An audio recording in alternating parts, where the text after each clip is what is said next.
감사합니다. 자, 이제 우리가 기다리던 시간입니다.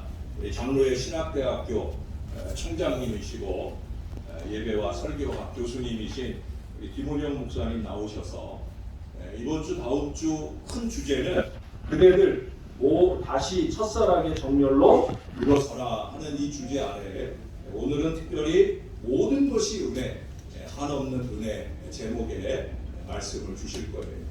오늘 많이 은혜 받으시기를 바랍니다. 평소에 담임 목사가 설교할 때는 시계도 보고 그러는 일을 간혹 하시고 하는데 오늘은 절대 그러지 마셔요. 시계 보는 습관이 있는 분들은 시계 다 풀어놓으시고요. 이 시간부터 설교 끝날 때까지는 그냥 총장님 시간이에요. 아시겠죠? 위에서 밥이 타든 말든 우리는 은혜 받을 겁니다. 아멘? 아멘? 그래, 총장님 나오실 때 우리 좀 쑥스러우시겠지만 우리 큰 박수로 환영하고 말씀 받겠습니다.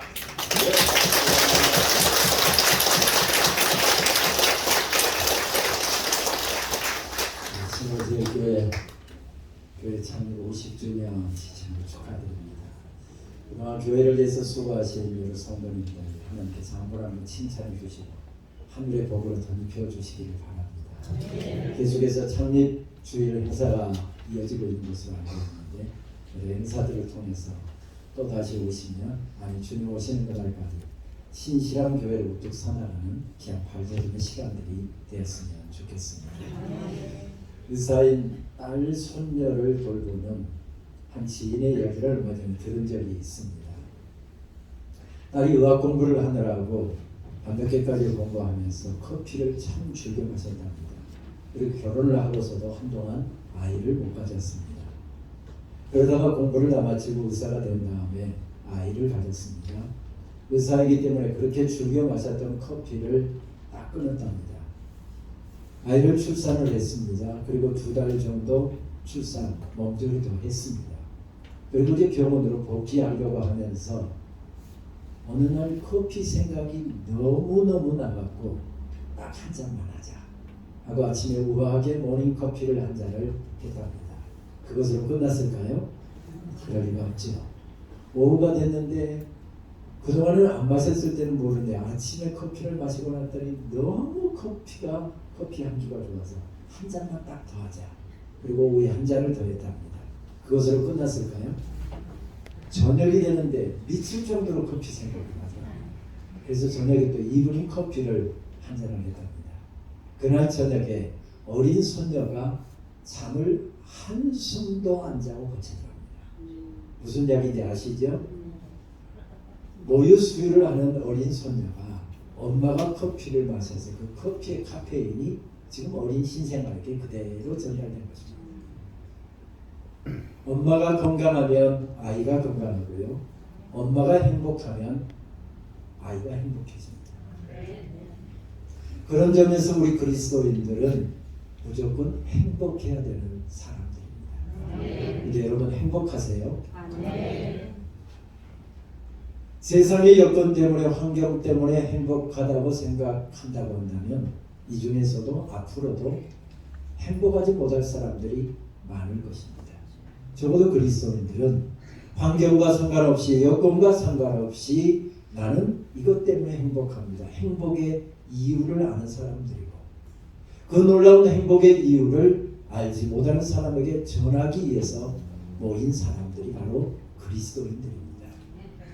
그런데 그리스도인들이 행복하지 않다고 한다면 그런 그리스도인들이 모인 교회가 행복하지 않다고 한다면 결코 다른 사람에게 전도는 되지 않을 것입니다. 아멘. 저에게도 결코 행복하지 않다고 생각되는 그런 시간이 있었습니다. 어쩌면 제 인생길에서 가장 힘들었던 시간이었던 것 같습니다. 그저 새벽에 하나님 앞에 엎드려서 울면서 기도하는 것 외에는 다른 방도가 없었습니다. 참 많이 울었습니다. 하나님께서는 어려운 문제가 있을 때 작정 기도를 할 때 늘 저에게 찬양을 통해서 응답을 주시곤 하는데 어느 날 새벽에 한없이 울고 있는데 행복이라는 찬양을 제 입술에 담아주신 것입니다. 처음에는 하나님 앞에 거부했습니다. 하나님 저 행복하지 않거든요. 하나님 저 행복하지 않거든요. 하나님 저 행복하지 않거든요. 거부했습니다. 그리고 찬양 안 부르려고 몸부림을 쳤습니다. 그런데 낮에 일을 하다 보니까 저도 모르게 행복이라는 찬양을 제가 읊조리고 있는 것입니다. 그래서 그때부터 찬양을 부르기 시작했고, 찬양을 그냥 깨어있는 동안에도 계속 그 찬양을 틀어놓고 반복해서 듣고 또 듣고 또 들었습니다. 저희 비서실에 3명의 직원들이 있는데요, 어제도 총장님 하루 종일 저 찬양 듣더니 오늘도 하루 종일 들을 기색이다. 볼륨을 줄여가면서 하루 종일 그 찬양을 들었습니다. 그 찬양을 들으면서 고백할 때 저 자신이 행복해지는 것을 느꼈습니다. 그때 불렀던 찬양, 송경민 목사님이 작사 작곡한 찬양, 화려하지 않아도 정결하게 사는 삶, 가진 것이 적어도 감사하며 사는 삶, 내게 주신 작은 일 나눠주며 사는 삶, 이것이 나의 삶의 행복이라고. 눈물 날 일 많지만 기도할 수 있는 것, 억울한 일 많으나 주를 위해 참는 것, 비록 짧은 작은 삶 주 뜻대로 사는 것, 이것이 나의 삶의 행복이라고.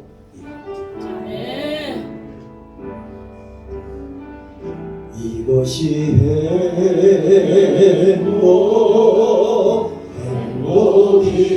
행복이라고. 세상은 알 수 없는 하나님 선물, 이것이 행복이라고.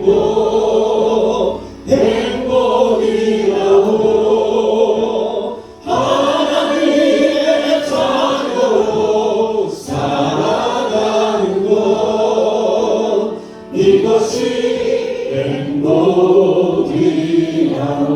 화려하지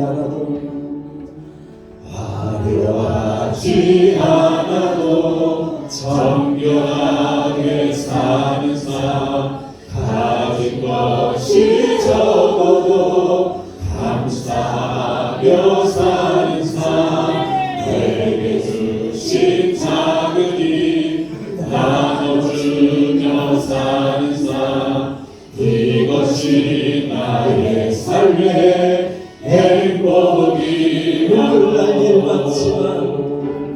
눈물 날 일 많지만 기도할 수 있는 것, 거룩한 일 많으나 주를 위해 참는 것, 비록 짧은 작은 삶 주 뜻대로 사는 것, 이것이 나의 삶의 행복이라고. 이것이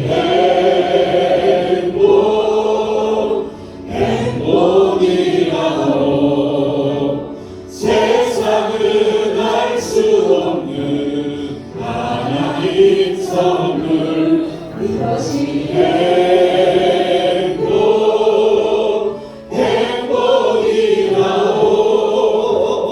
하나님의 자녀로 살아가는 것, 이것이 행복이라고.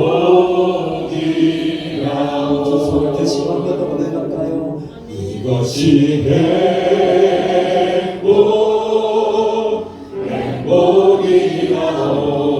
행복이라고.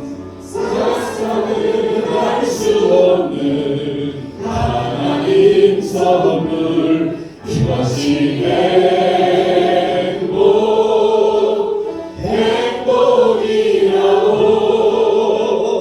하나님의 자녀로 살아가는 것, 이것이 행복이라고.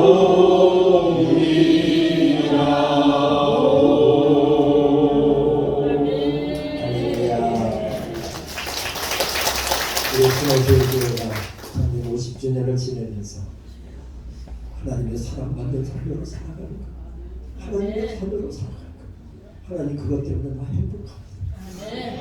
삶이 어려워도, 어려운 질병 가운데 시달리고 있어도, 눈물 날 일이 많아도, 억울한 일이 많아도 아닙니다. 하나님 때문에 행복합니다. 아멘. 그 고백이 새로워질 수 있으면 좋겠습니다. 아멘. 이 찬양을 한참 부르고 있었더니 하나님께서 감사라는 찬양을 주셨고 이 찬양을 한참 부르고 그 감사라는 찬양을 한참 부르고 있었더니 은혜라는 찬양을 주셨고 요즘에는 충만이라는 찬양 우리 똑같은 한 사람이 찬송한 것이죠. 서귀포의 연합집회를 인도하다가 송경률 목사님이 제가 설교하기 한 20분 앞서서 먼저 찬양하고 그때 송경률 목사 처음 만나서 그랬습니다. 목사님 고맙습니다. 저 그 찬양 아니었으면 그 어려움의 시간들을 이겨낼 수 없었을 텐데 목사님 찬양 때문에 이겨낼 수 있었습니다. 감사합니다. 감사합니다. 전했는데 오늘 그 찬양을 중심으로 해서 말씀을 좀 풀어가도록 하겠습니다. 서울대 영문과 교수를 지낸 금화 피천덕 선생은 참 행복한 분이었지요. 5월에 태어나서 5월을 좋아했고 5월을 노래했고 10년은 5월의 세상을 떠난 분입니다. 우리나라 최고 명문대학의 영문과 교수를 지냈고 한국 서정문학의 대두였고 많은 사람에게 존경받는 사람이었을 뿐만 아니라 청순한 소년과 같은 이미지를 가지고 나이 90대 중반까지 행복한 노래를 이어갈 수 있었다니 참 행복한 어른임에 틀림이 없습니다. 그래서 그의 후배들은 5월의 시인이다. 나이를 잃은 영원한 소년이다. 영원히 늙지 않은 5월의 소년이다. 이렇게 별칭을 붙이기도 했습니다. 이런 순진무구한 노래를 나이 95세까지 이어갈 수 있었다니 참 행복한 어른임에 틀림이 없습니다. 그런데 동화작가 정채봉 선생과 나눈 대화를 통해서 쓰여진 시를 읽다 보면 겉으로는 그렇게 행복한 어른처럼 보였지만 그렇지도 않았겠구나 하는 생각을 갖게 합니다. 정채봉 선생이 피천덕 선생과 나눈 대화를 중심으로 해서 쓴 시 제목도 아예 피천덕입니다. 시가 이렇게 되어 있습니다. 선생님, 제 마음의 상처가 아물 날이 없습니다. 정 선생, 내가 내 마음을 꺼내 보여줄 수 없어서 그렇지 천사의 눈으로 내 마음을 본다면 누더기 마음입니다. 남이 보기에는 그렇게 행복해 보이고 남이 보기에는 그렇게 청순무구한 노래만 부르면서 사는 걱정거리 하나도 없는 어른 같았는데 그에게도 얼마나 아픔이 있었고 어려움이 있었는지 천사의 눈으로 만약에 내 마음을 들여다보면 누더기 마음이랍니다. 그도 그럴 것이 그분은 나라를 빼앗겼던 한일 병탄이 일어난 1910년에 태어났고요. 7살 때 아버지가 세상을 떠났고 10살 때 어머니가 세상을 떠났습니다. 그분의 글을 읽다 보니 영원히 회복될 수 없는 상실감을 안고 나는 평생을 살았다. 그렇게 이야기를 합니다. 남 보기에는 그렇게 행복해 보이는데 남 보기에는 그렇게 보기가 좋아 보이는데 그도 아픔을 가지고 살았답니다. 그것은 이런 이야기를 전해주고 있는 정채봉 시인도 마찬가지였습니다. 20살의 엄마가 시인을 낳다가 피떡이 남겨놓고 출산하는 자리에서 세상을 떠났습니다. 아빠가 키울 수가 없어서 애할머니에게 보내져서 애할머니 손에서 정채봉 시인은 자랐습니다. 몇 년 전에 광양제일교회라고 하는 전남 광양에 광양제일교회라는 교회에 가서 집회를 인도하다가 우연히 정채봉 시인의 시 한 편을 인용했더니 예배 끝나고 났는데 원로 장로님이 저에게 뛰어오시더라고요. 목사님 채봉이가 우리 교회 출신이에요. 제가 교회 학교에서 가르쳤던 아이예요. 중학교 때까지 우리 교회 마당에서 뛰놀던 아이예요. 정채봉 시인의 어릴 적 그 생생한 이야기를 저에게 참 많이 들려주던데 어머니에 대한 평생 그림을 안고 살았습니다. 나이 40대 후반에 간암이 발병을 했지요. 2, 3년 투병하다가 50대 초반의 나이에 그렇게 많지 않은 나이에 세상을 떠난 사람입니다. 어른들을 위한 동화작가에서 참 주옥과 같은 많은 글들을 남기고 있는데 시집은 딱 한 권밖에 없습니다. 너를 생각하는 것이 나의 일생일상이었지 하는 시집을 보면 발문이 이렇게 되어 있더군요. 이 세상에 먼지 섞인 바람 먹고 살면서 울지 않고 다녀간 사람은 없으므로. 여러분들은 별로 감동을 안 하시니까 저는 이 발문을 읽고 왜 그렇게 위로가 되든지 나 혼자 힘든 줄 알았는데 나 혼자 어려움 가득 안고 사는 것 같았는데, 나 혼자 걱정거리 투성인 것 같고, 나 혼자 잠 못 이룬 것 같은데, 세상에 먼지 섞인 바람 먹지 않고 마시지 않고 사는 사람 한 사람도 없답니다. 누구나 다 세상에 먼지 섞인 바람 먹고 살면서 울지 않고 인생길 걸어가는 사람 아무도 없답니다. 아멘. 모두 다 힘들다는 얘기죠. 그렇습니다. 우리 모두 다 이렇게 힘들기 때문에 자칫 잘못하면 그 문제가 너무 커서, 그 문제를 바라보는 마음이 너무 커서, 그 환경이 해결되기를 바라는 마음이 너무 커서 하나님께서 우리에게 주신 행복을 잊어버리고 살아갈 때가 많습니다. 오늘 마가복음 5장에서 만나는 여인도 바로 그런 여인이었습니다. 불치병에 걸렸다죠. 아무리 불치병에 걸렸다 할지라도 이런 예배 자리에 나와서 정말 소리 높게 찬양하고 목이 터져라고 기도하고 목사님 통해서 주신 말씀에 은혜 받고 나가면 죽을 것 같은데, 그래도 또 새 힘을 얻어서 우리 삶의 자리로 나갈 수 있지 않습니까? 아멘. 그런데 이런 질병에 걸리면 그 여인은 예배도 참석 못했답니다. 우리 코로나 때 경험한 바였잖아요. 목사님 주일 설교해야 되는데 코로나 걸리면 목사님도 예배 못 나오셨습니다. 장로님 기도 순서 맡으셨는데 코로나 걸리면 장로님도 예배 못 나왔습니다. 그 당시에 종교적인 규정에 의하면 그 질병에 걸리면 나도 부정하고 나하고 손끝만 스쳐도 옷자락만 스쳐도 그 사람도 부정해져서 예배에 나올 수 없기 때문에 이 여인은 주변인으로 살아갈 수밖에 없는 사람이었답니다.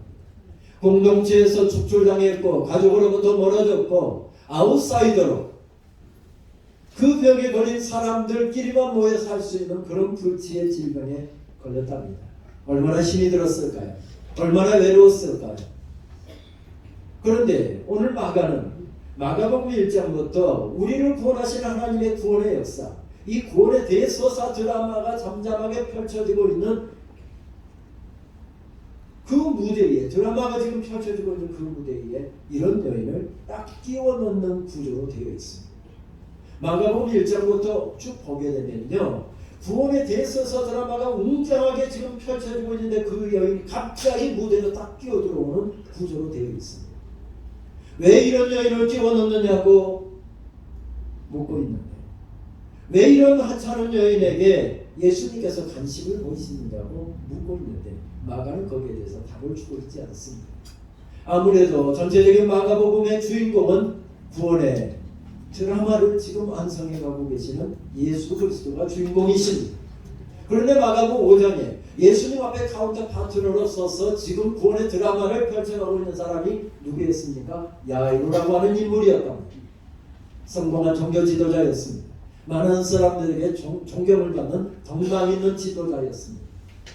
그렇게 모든 사람들이 물어보고는 소위 이야기하는 성공한 사람인데 그 사람에게는 무슨 걱정이 있을까? 그런데 그의 가정에도 힘든 일이 있었답니다. 어린 딸이, 사랑하는 딸이 불치의 질병에 걸려서 죽어가고 있습니다. 예수님 소문을 들었습니다. 예수님 손 한 번 얹어서 기도만 해주시면 못 고칠 질병이 없다는 이야기도 들었지만 내가 여기에 최고 종교 지도자인데 체면 때문에 예수님 젊은 설교자에게 나서지 못했습니다. 그리고 의사들 찾아가서 어린 딸 병 고치려고 백방으로 뛰었습니다. 돈을 아꼈겠습니까? 그렇게 딸을 살리기 위해서 백방으로 뛰었지만 어린 딸은 점점 병세가 악화되어서 이제 죽음의 문턱에 서게 되었다. 체면이고 무엇이고 가릴 여유가 없어서 예수님께 달려나왔답니다. 예수님, 우리 집에 오셔서 우리 딸 죽어가는 우리 딸 위해서 기도 한 번만 해주십시오. 그래서 예수님께서 야유의 집으로 가고 계셨답니다. 천천히 걸어갔을까요? 상상력을 동원해보면 처음에는 종종 걸어보려 걷다가 나중에는 마음이 급하니까 아예 뛰었을 것입니다. 예수님, 조금만 빨리요, 조금만 빨리요. 우리 딸 죽을지도 모릅니다. 조금만 빨리요, 조금만 빨리요. 이런 중차대한 순간에 이 여인이 딱 끼어들어왔답니다. 왜 이런 여인을 끼워 넣느냐고 마가에게 항의하듯이 질문을 던지는데 마가는 대답 대신에 뭐라고 설명을 하는가 하면 이 여인이 이 질병에 시달린 지가 12년이 지났고 좋다는 의원들 찾아다니면서 CT 촬영을 얼마나 했을 것이며 엑스레이 촬영을 얼마나 했을 것이며 지난 주간에 저희 학교 이사회가 있었는데 이사장님이 오시다가 광주에서 KTX SRT를 타고 수서역에 딱 내렸는데 수서역에서 갑자기 딱 쓰러지신 거예요. 학교가 난리가 났습니다. 그래서 바로 수소문해서 바로 앰뷸런스 부르고 해서 현대 아산병원으로 옮겼습니다. 한 10시쯤에 앰뷸런스 타고 현대 아산병원 응급실에 들어갔는데 밤 11시 45분까지 검사를 했어요. 그리고 병실 확보하려고 소망교회 전화하고요, 영락교회 전화하고요, 주님의 교회 전화하고요. 혹시 교인들 가운데 현대 아산병원 안으로 사오느냐, 지금 이사장님이 경각을 다투고 있는 백방으로 전화 돌려서 모사 간신히 연결해서 그렇게 치료를 받았습니다. 이 여인도 바로 지금 그런 상황 가운데 서 있습니다. 얼마나 검사를 많이 했을까요? 얼마나 피를 뽑았을까요? 얼마나 의사들에게 시달렸을까요? 그러면 성경은 뭐라고 말씀하는가 하면 가진 것 다 날렸다. 빈털터리가 됐다. 쉬운 말로 하면 이제 예수님 믿고 살아야 되겠다 하고 교회에 등록을 했지만 이 여인은 100원짜리 동전 하나 헌금할 여유가 없는 빈털터리가 되었다. 왜 이런 여인에게 하찮은 여인에게 성경은 관심을 보이는 것이며 예수님은 왜 발걸음을 멈추시는 것이며 그러다가 야이로의 딸이 죽게 만드는 것입니까? 이렇게 질문을 던지고 있는데 성경은 여기에 대해서 대답 대신에 오히려 이렇게 말씀하는 구조로 말씀이 펼쳐집니다. 왜 그 여인에게 예수님께서 관심을 보이셨는가 하면 은혜는 그렇게 오기 때문입니다. 내가 받은 은혜가 바로 그렇게 주어졌다. 내가 받은 구원의 은혜가 그렇게 주어졌고 지난 50년 동안 신월제일교회가 받았던 은혜가 그렇게 주어졌다. 그 말씀을 우리들에게 전해주고 있습니다. 은혜는 이렇게 온답니다. 사실 성탄의 축복도 십자가의 구속의 은혜도 우리를 구원해 주시는 하나님의 놀라운 구원의 능력도 그 은혜도 이렇게 왔습니다. 그 은혜 때문에 제가 여기 서 있고 우리가 함께 하나님의 보좌 앞에 함께 지금 둘러서 있습니다.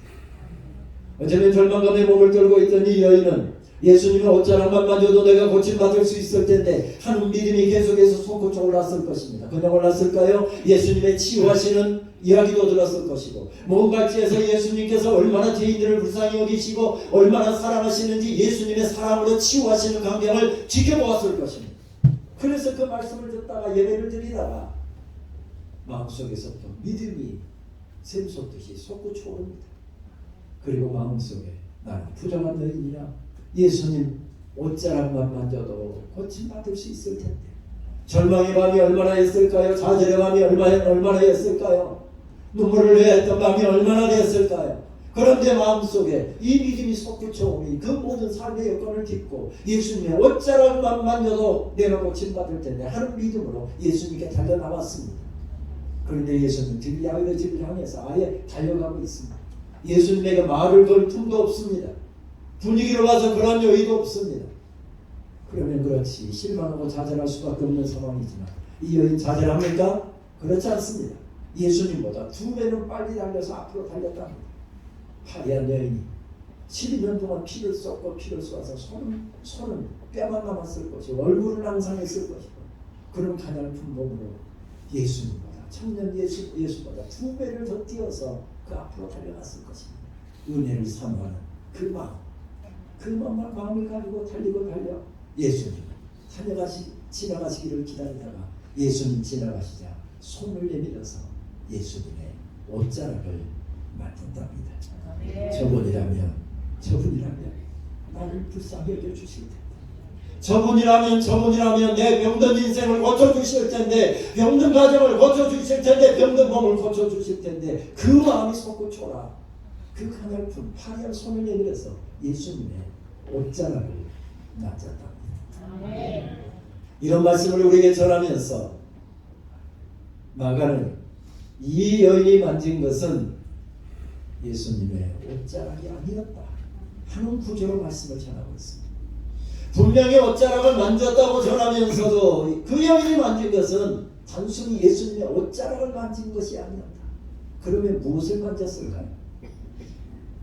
그 여인이 만진 것은 예수님의 옷자락이 아니라 예수님의 심장이었다. 하늘 보좌를 버리시고 죄인들을 구원하시기 위하여 모든 것을 내려놓으시고 이 땅에 달려오시는 사랑으로 불타오르고 있는 예수님의 심장,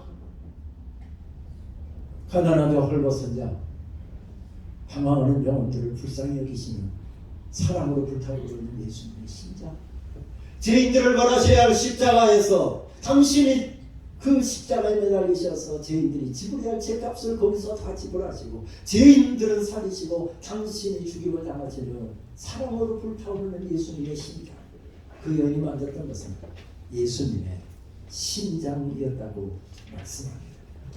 마가는 이러한 사실을 표현하기 위해서 마가복음 1장부터 보게 되면 계속해서 한 가지 독특한 단어를 사용하고 있습니다. 목사님들은 잘 아는 단어인데요, 스프랑그니조마이라고 하는 단어입니다. 이 말의 뜻은 가식이나 거칠애가 아닌 저 폐부 깊은 곳에서부터 솟구쳐 오르는 뜨거운 마음으로 누군가를 사랑하고 불쌍히 여기고 긍휼히 여기는 마음, 이것을 표현할 때만 쓰는 단어입니다. 예를 들어볼까요? 학교가 도서관 리모델링 큰 공사를 시작하다 보니까 동장실이 굉장히 바쁘게, 저도 뭐 20분 단위, 30분 단위로 계속 미팅과 이런 일정들이 진행됩니다. 그러다 보니 아무래도 뭐 좀 미팅을 하고만 하려고 하면 미리 약속을 하고 옵니다. 그런데 약속도 안 하고 시간도 안 잡고 총장실에 쑥 들어오면서 이렇게 말하는 사람들이 있습니다. 김 총장 있어? 이러고 들어오는 분들, 저하고 가까운 선배 목사들이나 친구 목사들입니다. 저는 바로 다른 방에서 또 미팅을 주재해야 돼서 바로 다른 방으로 회의 주제로 나가야 되는데 약속도 하고 쑥 들어오는 겁니다. 솔직히 제가 말씀드리면요, 그분 멀리서 왔는데 차 한잔이라도 하고 좀 한 20-30분이라도 이야기를 해서 보내야 되는데 제가 지금 20-30분 시간을 낼 수가 없습니다. 미안한 마음도 있고 또 가까운 선배님 약속 좀 하고 오지, 솔직히 그런 마음이 드는 게 솔직한 마음입니다. 근데 그렇다고 실효기세 낼 수 있을까요? 저희가 인격은 좀 되어 보이잖아요. 목사님과 또 속으로는 약속 좀 하고 오지 하면서도 겉으로는 목사님 어서 오세요 반갑습니다 이렇습니다. 이때는 절대 쓸 수 없는 단어가 스프랑그니조마예요. 왜요? 체면 때문에 말은 반갑다고 어서라고 이야기하는데 속으로는 약속 좀 하고 오지, 속과 거기 다를 때는 쓸 수 없는 단어. 공간복음서 기자들은 예수님께서 어떻게 긍휼히 여기시고 어떻게 불쌍히 여기시고 어떻게 지근히 여기시고 어떻게 민망히 여기셨다 하는 표현할 때 이 단어를 반복적으로 사용하고 있습니다. 어디에서는 지근히 여기사, 어디에서는 민망히 여기사, 어디에서는 불쌍히 여기사 이렇게 말씀하지만 원어의 헬라어의 원어는 똑같은 단어 스프랑그니조마이라는 단어를 사용합니다. 여기서 내장막이라고 하는 영어 단어가 파생되어 나왔고요. 그리고 우리말에도 비슷한 단어가 있습니다. 단장의 아픔을 가지고 창자가 끊어질 듯한 간절함을 가지고, 그런 뜻입니다. 예수님께서 그렇게 사랑하시는 마음을 알았기에 이 여인이 예수님의 옷자락을 만졌는데 단순하게 옷자락을 만진 것이 아니라 나를 사랑하시는 예수님의 심장을 만졌다는 구조로 되어 있습니다. 그래서 마가복음 1장에 보게 되면 이 여인보다 훨씬 더 중한 한 병자를 등장시켜서 그 사람도 주변인으로 살아갈 수도 있고 다른 사람에게까지 전염을 시키는 질병을 안고 있어서 공동체 이런 예배 자리에 나올 수가 없었는데 저 뒷자리에 나와서는 안 되는데 안내위원들에게 들키면 바로 내쫓김을 당해야 되는 사람인데 갑자기 문 열고 들어와서 예수님 설교하고 계시는데 손이 저렸답니다. 주여 나를 불쌍히 여겨주옵소서. 나를 긍휼히 여기시는 예수님의 그 스프랑그니조마의 마음을 알고 부르짖는 그 사람에게 설교하시다 말고 그 환자에게 나갔는데 붕대를 감고 있더랍니다. 병이 얼마나 중요했는지 깃뿌리가 다 떨어져 나가고요, 코도 떨어져 나갔답니다. 손마디가 떨어져 나갔답니다. 한센병 환자였습니다. 마가복음 1장 41절 말씀을 보게 되면 그 광경을 성경은 이렇게 우리들에게 전해주고 있습니다. 예수께서 불쌍히 여기사, 여기서 스프랑그니조마이라는 헬라어 단어를 사용하고 있습니다. 손을 내밀어 그에게 대신에 이르시되 내가 원하노니 깨끗함을 받으라. 아멘. 지금 예수님의 마음속에서 뭐가 끓고 있는 것을 이 사람이 알았다는 것입니까? 예수님이 얼마나 가난하고 헐벗고 힘들어하는 사람들을 불쌍히 여기시는지 그 마음을 알았기에 그렇게 뛰어들어와서 부르짖는데 예수님 가셔서 고름이 흐르고 풍대로 몸을 칭칭 손을 칭칭 갖고 있는데 그 화물을 만지시면서 그를 고쳐 주셨답니다. 어제는 그런 광경을 이 여인도 멀리서 지켜보았을지도 모릅니다. 예수님이라면 나를 불쌍히 여기실 텐데 그 마음이 있어서 지금 들어와 구했습니다. 주여 나를 불쌍히 여겨 주옵소서. 그 마음으로 예수님의 심장을 만지는 마음으로 그렇게 구하였더니 주님께서 병든 여인의 몸도 고쳐주시고 인생도 고쳐주시고 가정도 고쳐주시고 삶도 고쳐주셨답니다. 모든 것이 은혜.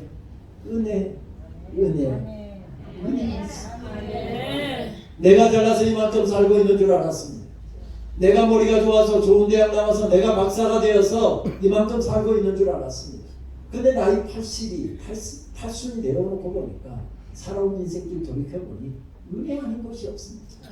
성균관대학교 영문과 교수로 평생 재직하다가 10여 년 전에 세상을 떠난 성창경 시인은 나이 80이 되었어야 사람 인생길이 온통 은혜임을 깨닫고 은총에 대한 은혜에 대한 시를 참 많이 썼는데 은총을 내려주시는구나 하는 시에서 이렇게 고백합니다.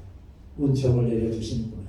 무조건 액을 했더니 이 불쌍한 꼴이 눈에 띄신 모양이다. 즉시 속속들이 다 아신다. 내 아픔도 내 눈물도 내 고통도 주님 다 아신답니다. 다 아신다. 그러니 오히려 안심이다. 헐거벗고 빌면 그만이다. 은총을 내려주시는구나. 험한 세월이었습니다. 아픔의 세월이었습니다. 치열하게 밤새우면서 공부하면서 달려왔고 정말 성실하게 인생 일구기에서 살아왔는데 그래서 내 인생이 세워진 것이 아니라 하나님께서 은혜로 덮으셔서 이만큼 살았구나, 이만큼 힘냈구나, 내가 이 자리에 서 있구나 발견하게 되었다는 이야기죠. 여러분 지나온 날들을 한번 돌이켜보십시오. 어려움이 없었습니까? 있었습니다. 울 일이 없었습니까? 있었습니다. 답답하고 억울하고 분한 일이 없었습니까? 있었습니다. 아멘. 힘든 일이 없었습니까? 있었습니다. 너무 암담해서 어떻게 해결할 방도가 보이지 않아서 밤잠 이루지 못하는 시간이 없었습니까? 있었습니다. 그런데 하나님께서 여기까지 도와주셨어요. 여기까지 도와주셨어요. 그 놀라운 은혜를 깨달은 사람만 오늘 삶의 환경과 상관없이 삶의 여건과 상관없이 벌떡벌떡 일어나게 된다는 것이죠. 왜? 내 인생을 은혜로 덮으신 그 놀라우신 하나님의 은혜를 깨닫기 때문에. 신월제일교회가 50년 전에 그 가난하고 배고프고 서럽던 시절에 그때 신월동 벌판이었잖아요. 김포공항 어쩌다 비행기 타고 나가다 보면 이거 다 벌판이었잖아요. 이곳에 교회 세우고 50년 동안 우리 장로님들과 성도님들의 아름다운 눈물 젖은 헌신이 있어서 교회가 이만큼 세워졌습니다. 그런데 이렇게 보면 우리가 세웠습니까? 하나님께서 우리를 통하여 역사하셨고 에베네스를 은혜로 도와주셨기에 우리를 위해서 준비해 주신 여호와 일의 은혜가 있었기에 여기까지 이르지 않았습니까? 그 은혜를 생각하면 하나님 앞에 드릴 수 있는 고백은 한 가지밖에 없는 것 같습니다.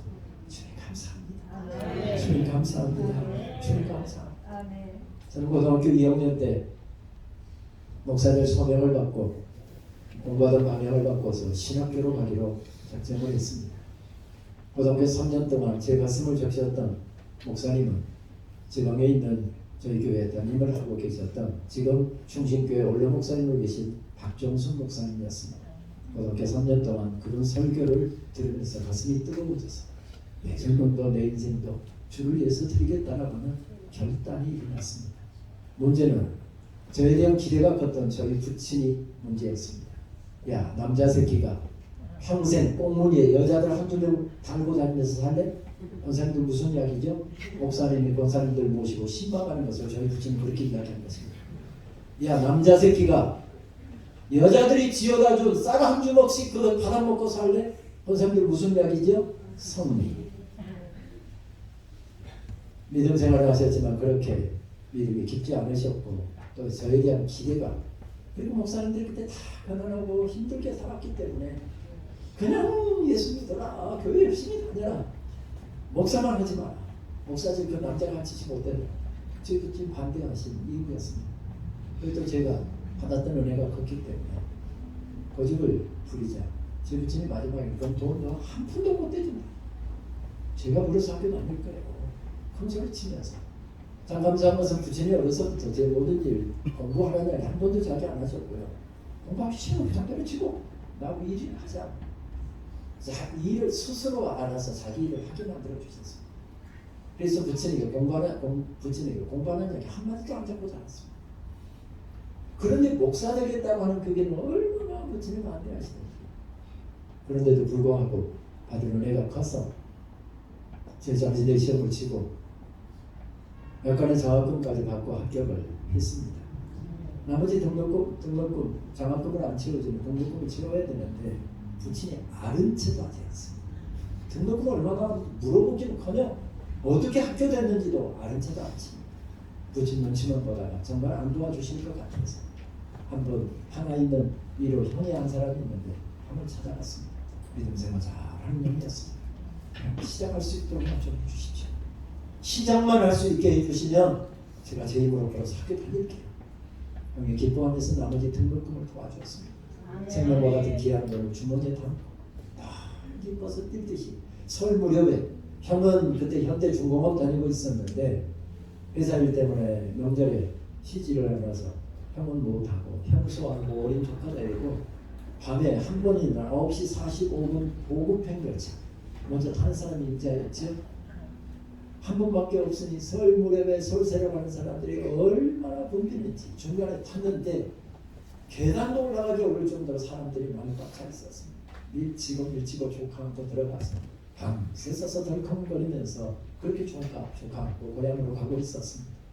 새벽녘 고향역에 거의 다 와서 형수가 자리를 잡았습니다. 삼촌 아이 저에게 주세요 해서 형수에게 어린 조카를 맡기고서 이제 몸도 좀 풀고 이렇게 하면서 돈 잘 있겠지 하고 여기를 봤더니 생명과 같은 그 귀한 돈을 누가 소매치기 가버린 것이었습니다.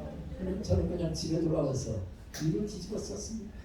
하나님 그 돈이 어떤 돈인데 그 돈이 어떤 돈인데요. 그 돈 없으면 신학교도 못 가는데요. 죄인도 못 되는데 그 돈이 어떤 돈인데요. 하고 집에 들어와서 그냥 입을 뒤집어 써버렸습니다. 설물에 외음식이 얼마나 많이 또 뭐 사촌들 뭐 여기 세배하러 오는 사람들 얼마나 많습니까? 그때마다 다 나가서 인사했잖아요. 세배 다녀야 했잖아요. 그냥 밥 품고 입을 뒤집어 쓰고 날마다 울고 앉아있었어요. 저희 부친 이야기 들으니까 형한테 가서 등록금 얻어다가 소매치기 당했다는데 잘됐다 이렇게 하고 있었어요. 밥을 계속 안 먹으니까 꼭 저 들으라고 제가 누워있는 제 공부방 문어기에 와서 헛기침 하신다.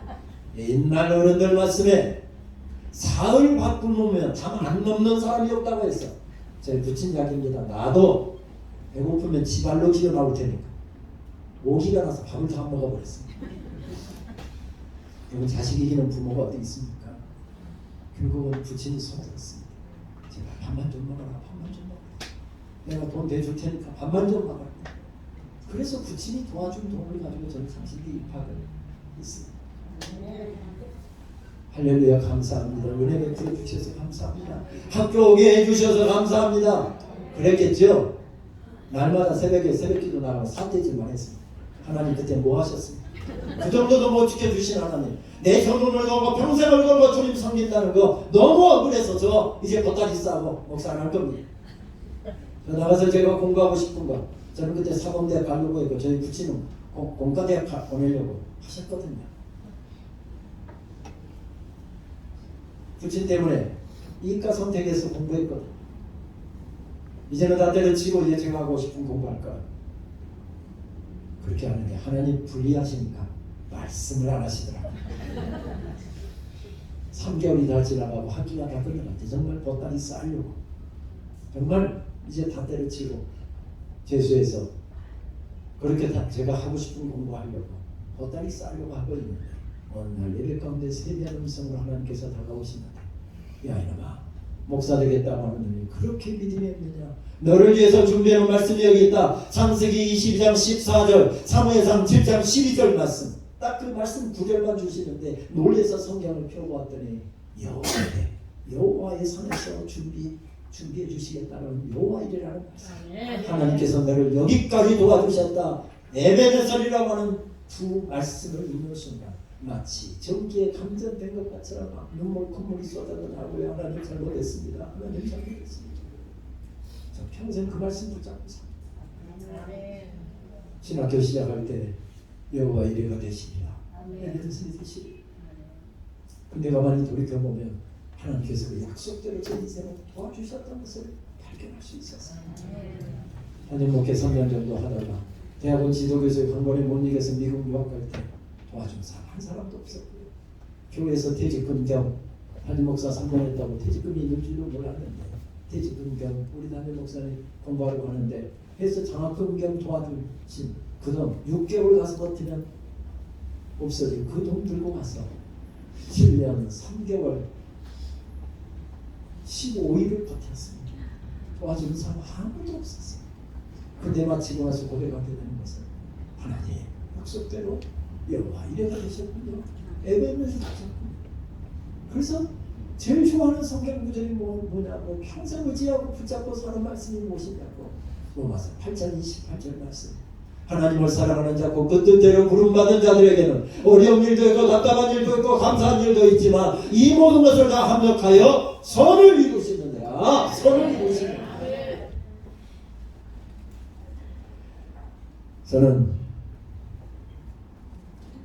학교 총장직을 맡고 난 다음에 참 어려움이 많았습니다. 어쩌면 한 2년여간 총장 직무대행과 그리고 총장으로 시작해서 2년여 시간 제 인생에 있어서 제일 힘든 시간이었던 것 같습니다. 그도 그럴 것이 제가 교수 평회장을 하면서 교수들 80여 명이 있고 학생들과 함께 우리 교단의 어느 교회에 아들에게 목회직을 대물림하는 세습반대 운동을 주도를 했기 때문이었습니다. 학교를 공격하고 저를 죽일 듯이 공격하고 그리고 제 명예까지 짓밟고 허위사실까지 요구하고 견딜 수가 없었습니다. 저를 자문해주는 변호사들은 그것은 명백한 허위사실이고 명백한 명예훼손에 해당되니까 법적으로 걸어라. 혼 좀 내줘라. 그런데도 불구하고 그렇게 만약에 법적으로 그렇게 하게 되면 자신의 총장이 교회를 고소했다. 또 누구를 고소했다. 이 학교에 누가 될까 싶어서 그렇게 하지도 못하고 그냥 다 새벽에 엎드려서 하나님 앞에 우는 것밖에 없었어요. 그러다 보니 몸무게가 그때 8kg가 빠졌습니다. 버텨내려니 힘들고 이겨내려고 하니 힘들고 그래서 하나님 앞에 새벽에 우는 것밖에 없었어요. 저는 평교수로 있다가 은퇴하려고 학생들이 좋고 강의하는 것이 좋아서 총장 권유한 사람들이 있었지만 나는 총장을 제목도 못되고 나는 그냥 평교수로 남겠다. 그런데 학교가 어려워져서 갑자기 경태를 해서 총장 직무대행 1년 하고 이사해서 저를 총장으로 선출해 주셔서 122년 전통의 장로의 신학대학교의 22대 총장이 되었습니다. 그런데 하나님 앞에 엎드려서 사람들이 가는 언제 제가 총장한다고 그랬습니까? 등 떠밀어서 하나님 앞에 하나님께서 총장시켜 놓으셨으면 내가 누구한테 저 찍어주라고 전화 한 통화했습니까? 누구하고 식사 함께 했습니까? 저는 끝까지 아무것도 하지 않고 하나님 세우시면 감당하고 순종하겠습니다.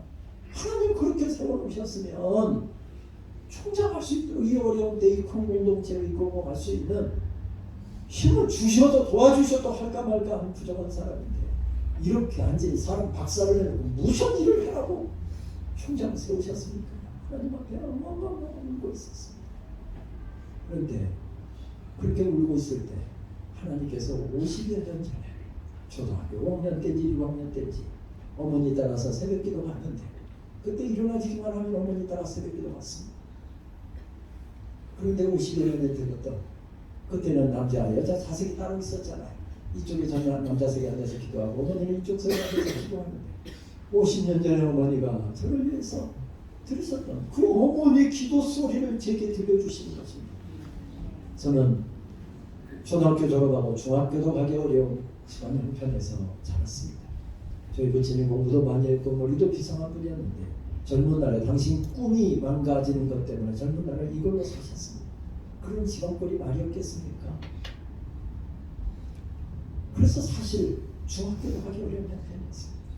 어머니 따라 새벽기도 나가면서 그 어머니 기도가 기니까 어머니 좀 빨리 좀 가, 빨리 좀 가. 그리고 어머니 끝나기를 기다리고 있다가 어느 때는 졸기도 했지만 졸다가 새벽기도 거의 졸다가 갔어도 꼭 빼놓지 않고 드리는 기도는 그것이었습니다. 주님 나 중학교 가고 싶어. 하나님 나 중학교 보내주세요. 나 공부하고 싶어요. 중학교 보내주세요. 졸더라도 그 기도를 항상 해놓고 싶었습니다. 근데 어느 날 졸다가 일어나고 어머니 기도 소리가 제게 들려왔는데 50년 동안 가만하게 잊어버리고 살았습니다.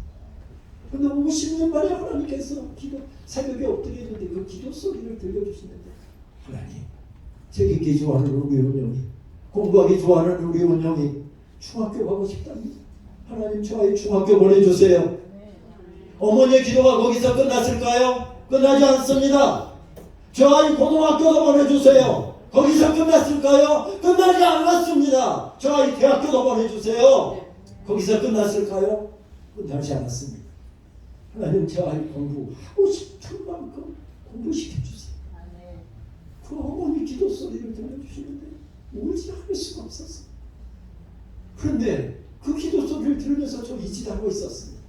뭐 때문에요? 초등학교 졸업하고 하나님께서 공부를 얼마나 시켜주셨는지 중학교 3년, 고등학교 3년, 대학교 4년, 신대원 3년, 일반대학원 2년 그리고 미국에 가서 다시 THM 일반대학원 다시 했기 때문에 석사과정 다시 했기 때문에 또 2년 박사과정 5년 해보니까 22년 공부를 했더라. 제가 지금 공부 많이 한 거 자랑하고 있는 거죠? 아니죠. 중학교도 가기 어려운 편 어머니의 눈물 젖은 기도 때문에 하나님께서 사무지시겠어요. 모든 것이 은혜 한없는 은혜. 내가 누가 잘나서 어디서 있는 줄 아느냐. 새벽마다 너를 위해서 눈물로 기도했던 내 애미의 기도를 듣고 내가 거기 세웠느니라. 그래서 그때 하나님 앞에 그냥 울면서 했는데 하나님께서 두 번째로 담아주셨던 찬송이 감사라고 하는 찬송이었습니다. 오늘 숨을 쉬는 것 감사, 나를 구원하신 것 감사, 내 뜻대로 한데도 주가 인도하신 것 모든 것 감사, 내게 주신 모든 것 감사, 때론 가져가신 것 감사, 내게 고난 주셔서 주 뜻 알게 하신 것 모든 것 감사. 주님 감사해요. 주님 감사해요. 주님 감사해요.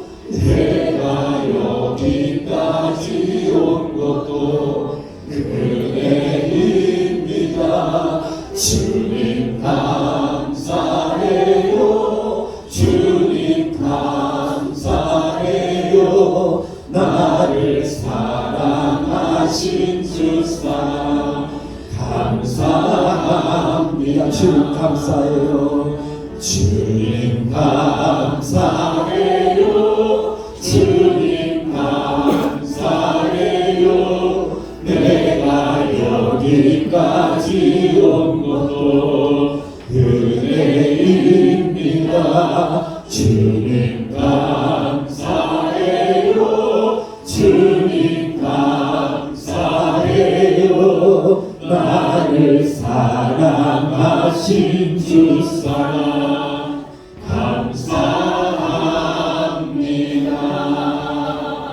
감사합니다. 오늘 삶이 어려워도 내가 원하는 대로 인생길을 풀지 않아 하나님께서 내 인생길을 베풀어 주신 은혜, 지난 50년 세월 달려오면서 우리 신호지엘교회 베풀어 주신 은혜, 그 은혜를 잊지 않는다고 한다면 우리는 오늘 삶의 환경이 어떠하든지 간에 벌떡벌떡 일어나서 그 어려운 삶을 헤쳐나가고 이겨나가게 될 줄 믿습니다. 언제나 모처럼 주일날 설교가 없는 주일에서 토요일날 아침에 아내하고 정말 모처럼 앉아서 우아하게 모닝커피를 한잔 하고 있었습니다.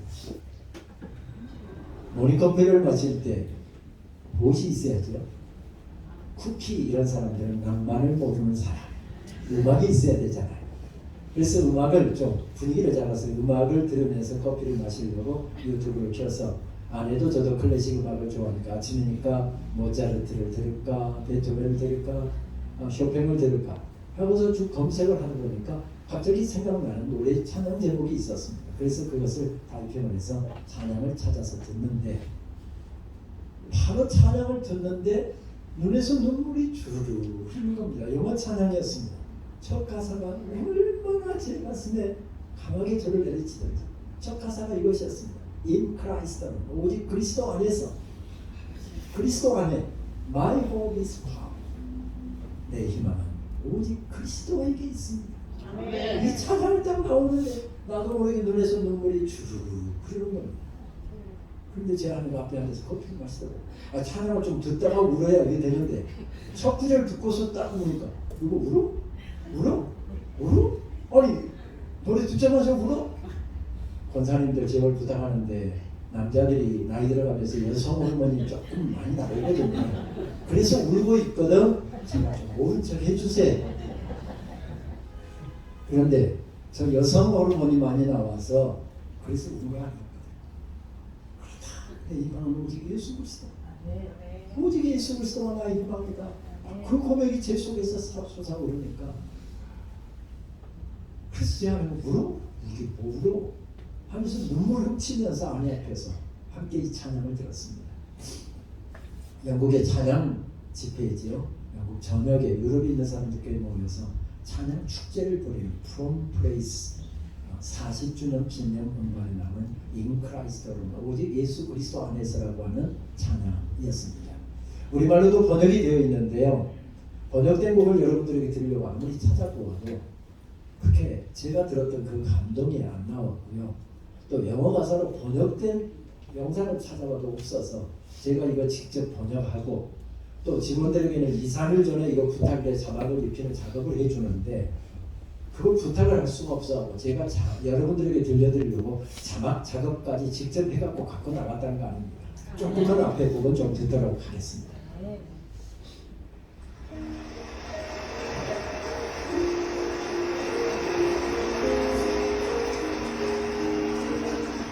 In Christ alone, my hope is found. He is my light, my strength, my song. This cornerstone, this solid ground. Through the fiercest drought and storm, one hand full of love, one clouds of peace, one fearless in, one striving seas, my comforter, my all in all. Here in the love of Christ I stand.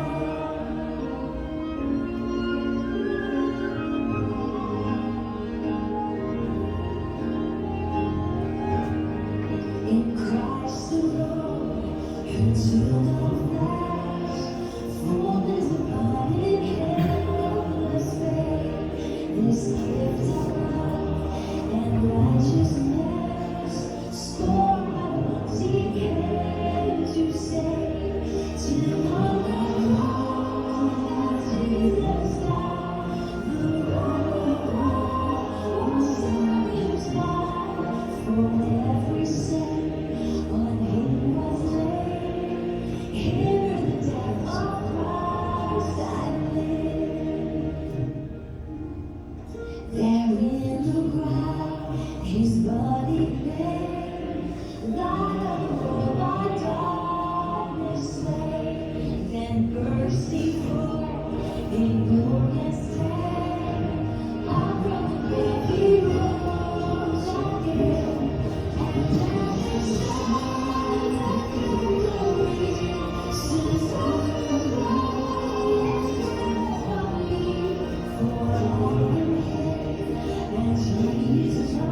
주님께서 나를 사랑하시기 때문에 주님 다시 오시는 그날까지, 아니 우리가 다시 주님께로 가는 그날까지 나는 믿음 가운데 견고하게 이 믿음 가운데 서겠습니다.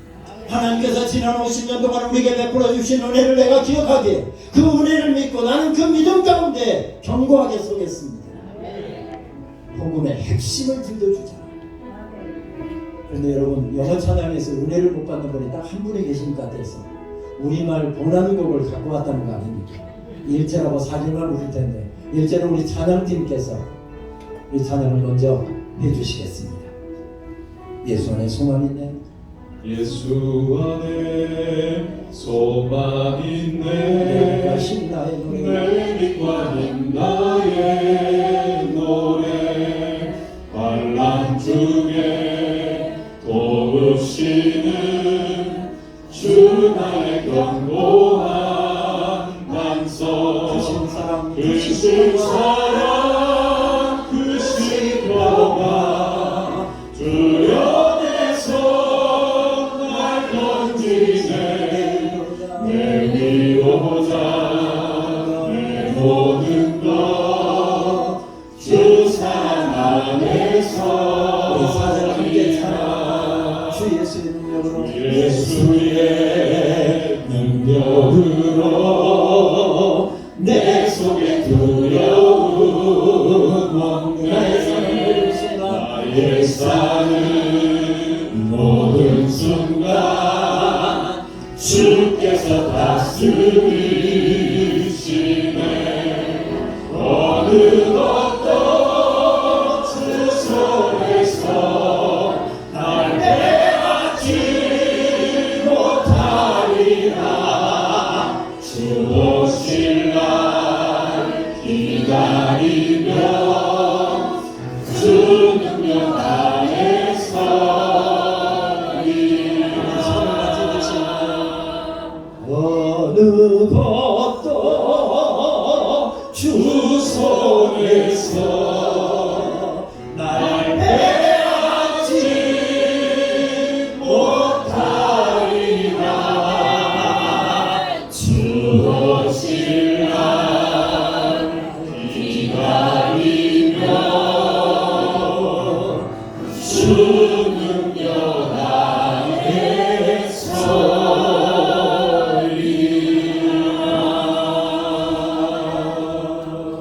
그렇습니다. 신앙생활이 무엇입니까?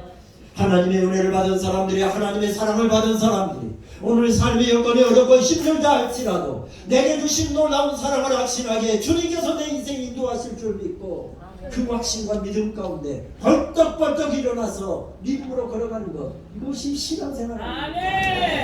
그래서 우리가 즐겨 부르는 찬송은 주 나의 반석이시니 그 위에 내가 서리라, 그 위에 내가 서리라, 그 위에 내가 서리라, 그 위에 내가 서리라. 영어 가사는 더 선명하게 우리들에게 알려주는 것 같습니다. 옹크라시드 그리스도에 더 살리드라, 견고한 반석 되시는 I stand, 견고한 반석 되시는 주님 위에 우뚝 서. 내가 붙잡았던 것, 내가 의지했던 것, 그것들 다 모래성과 같이 all are the ground is sinking sand. 그러나 우리 주님은 이 세상에서 견고한 반석, 흔들리지 아니하시는 저 영원한 천국까지 우리를 인도하실 확실한 우리의 주님이시기에 나는 그 주님 의지하면서 온 크라스트 살리드라, 견고한 반석 되시는 그리스도 위에 아이스테는 우뚝 일어서요. 이것이 신앙생활입니다. 그래서 주님께서는 찾으십니다. 누가 내 옷자락을 만졌느냐? 누가 내 옷자락을 만졌느냐? 주님 몰라서 물으신 것입니까? 제자들이 핀잔하는데도 아랑곳하지 않고 끝까지 추격하셨답니다. 그리고 그 여인을 찾아내서 많은 군종들이 바라보는 그 앞에 우뚝 세우십니다. 나는 한 건에 100만 원입니다. 다른 사람 예성지가 좀 싼 편이죠. 현찰 없으면 카드도 되고요. 카드 없으면 여기 구자번호 있습니다.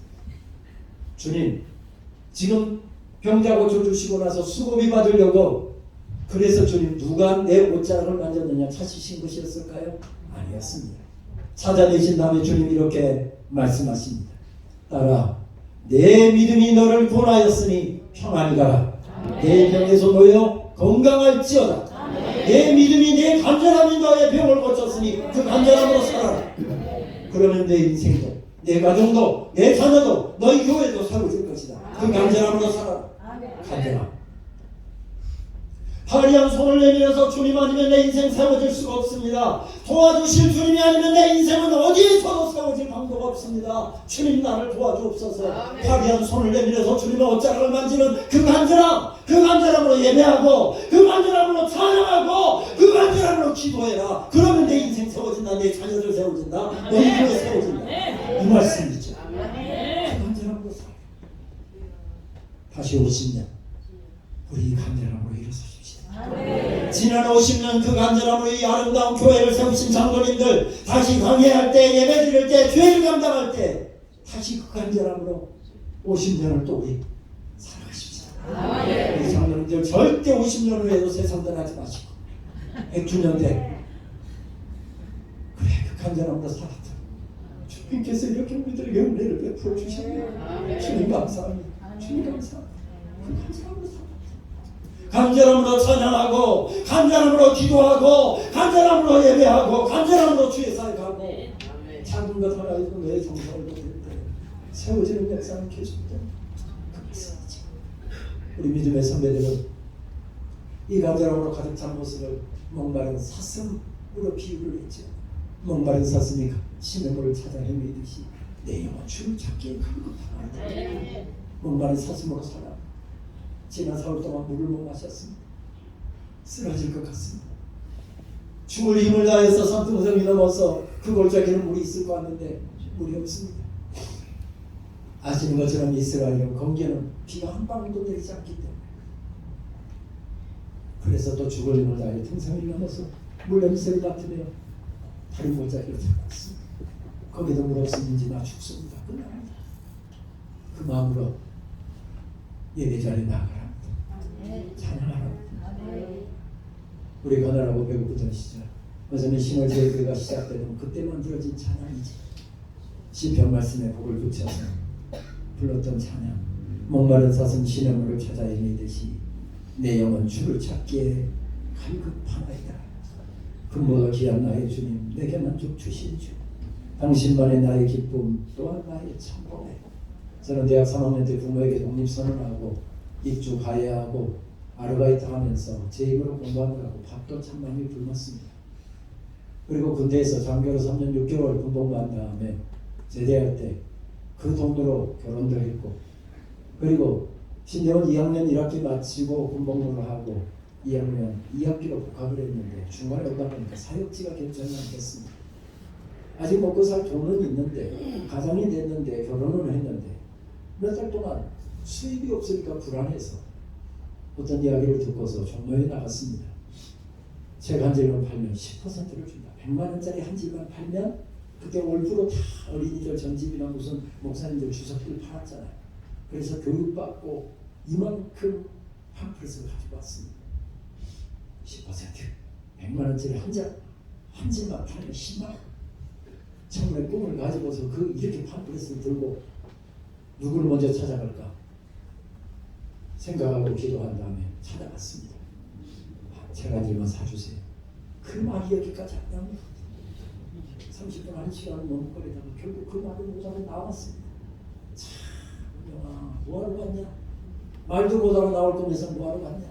그러면서 나오면서 불렀던 찬양이 근보다 귀한 나의 주님 내게 만족 주신 주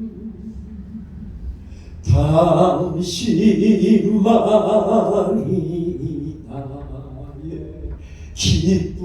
또한 나의 자고에 주님이 아마 간절하게 있어서 밥을 굶어도 괜찮았고요 돈 못 벌면 괜찮았고요 돈 없어도 괜찮았습니다.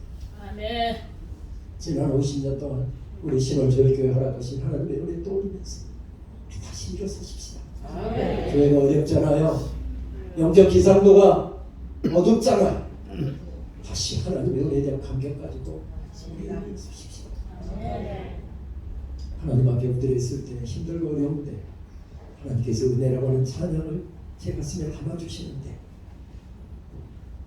은혜로 세움받았고 부족한 사람 사용하신 것이 은혜고 내가 잘나서 내가 똑똑해서가 아니야.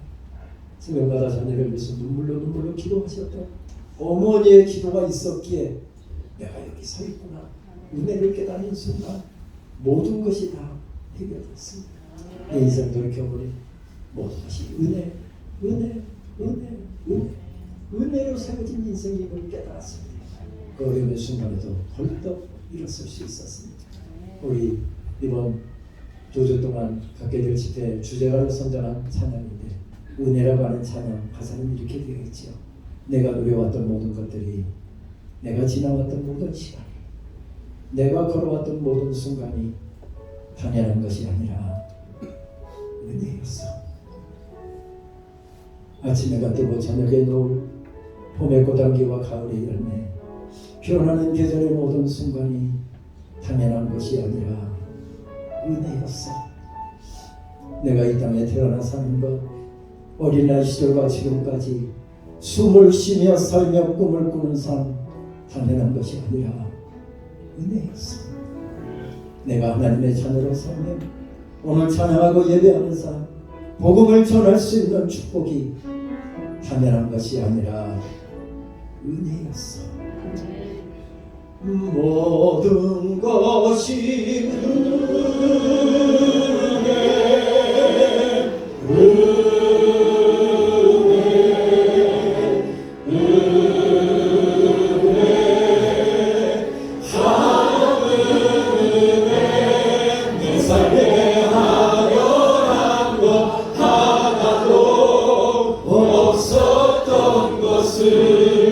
모든 것이 은혜였소.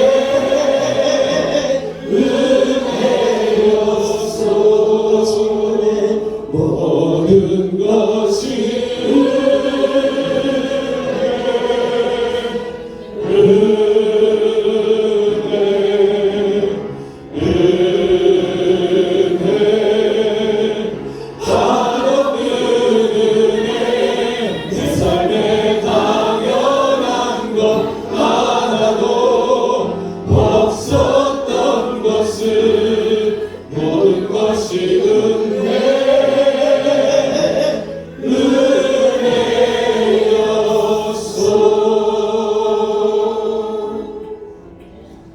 이 시간 긴 말씀이었지만 잠깐 한마디라도 우리 기도하고 결단하고 제가 마무리 기도하겠습니다. 하나님, 간절함을 살게 주옵소서.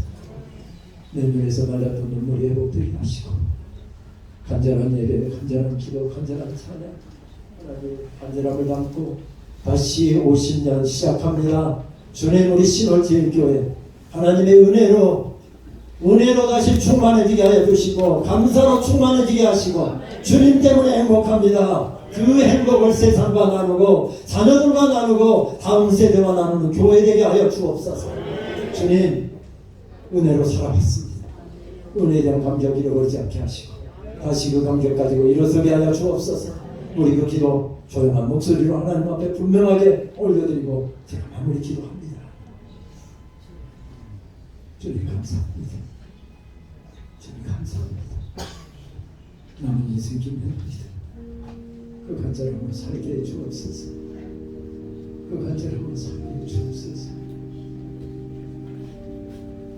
간절함으로 예배하게 하시고 간절함으로 설교하게 하시고 간절함으로 기도하게 하시고 간절함으로 맡겨진 사명 감당하게 하여 주시옵소서. 내 눈에서 눈물이 나지 않게 해주시고 내 가슴에서 주님의 향한 열정이 새하지 않게 하시고 주님 사랑하는 마음이 날마다 불타오게 하여 주옵소서. 주님 감사합니다. 은혜로 살아왔습니다. 50년 세월 돌이켜보니 은혜 아닌 것이 없습니다. 에베네셀의 은혜, 여호와 일의 은혜에 힘입고 여기까지 달려왔습니다. 주님 감사합니다. 남은 50년도 그렇게 달려가는 우리 신월제일교회 되게 하여 주시옵시고 주님 다시 오시는 그날까지 우리가 주님 앞에 가는 그날까지 이 간절함으로 은혜에 대한 감격 가지고 맡겨주신 사명 감당케 하여 주시옵소서. 예수님의 이름으로 기도하옵나이다. 아멘.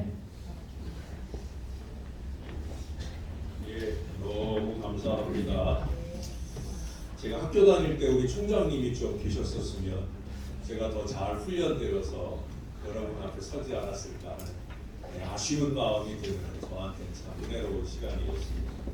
자, 이제 우리 다 일어나셔서 301장